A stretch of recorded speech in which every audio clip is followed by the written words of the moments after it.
सभी लोग जानते हैं कि शारदीय नवरात्रि मेरी कुछ माताएं बहनें अपनी ही घर में रहकर माता रानी के 9 दिन आराधना करती हैं और अपने ही घर में कलश स्थापना भी करती है। इस अद्भुत जानकारी में हम आपको बताएंगे कि आपको अपने घर में शारदीय नवरात्रि में कलश स्थापना कैसे करना है, वह भी सही तरीके से।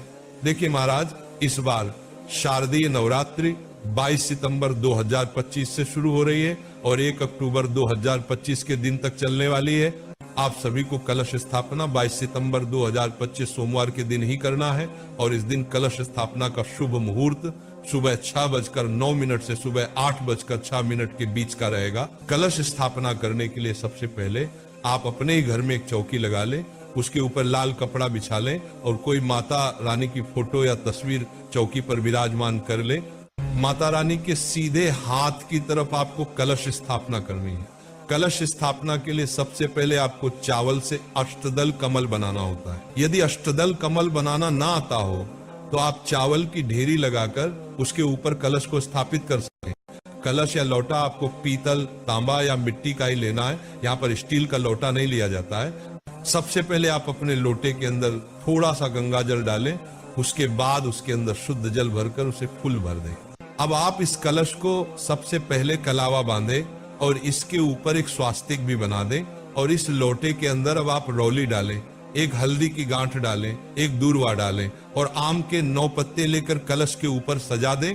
अब आपके पास अगर कुसा है तो वही भी कलश के अंदर डालें या 2 चावल के दाने आप इसकी जगह पर डाल सकते हैं। इसके बाद एक सुपारी भी डालें और पंचरत्न भी डालें। ये पंचरत्न आपको पूजन वाली दुकान पर 10 में मिल जाएगा।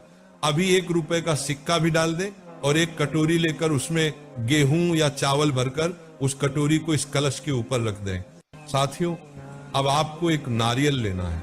जिस नारियल में पानी हो ऐसा नारियल लेकर आपको इसके ऊपर भी कलवा बांधना है या लाल कपड़ा भी बढ़ सकते हैं। अब इस नारियल का मुंह आप देख लीजिए किस तरफ है, उस मुख को आपको अपनी तरफ करके रखना है और यहाँ पर आपको नारियल खड़ा करके नहीं रखना है, लेट कर रखना है और यहाँ पर आपकी कलश की स्थापना हो जाती है। इसके बाद में आप माता रानी के उल्टे हाथ की तरफ दीप प्रज्वलित कर सकते हैं। उसके लिए भी आप चावल का आसान देकर उसके ऊपर दीपक को रख दें और इस तरीके से हमारे दीपक की भी स्थापना हो जाती है। अब जो भी लोग नवरात्रि के 9 दिन व्रत रखते हो चाहे ना रखते हो, आप इस तरीके से माता की स्थापना करके रोज उनकी सुबह शाम पूजन कर सकते हैं और माता का आशीर्वाद प्राप्त कर सकते हैं।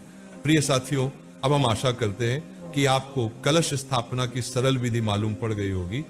अभी भी अगर आपके मन में कोई प्रश्न है तो आप हमसे कमेंट करके पूछ सकते हैं। आप हमारी ये वीडियो का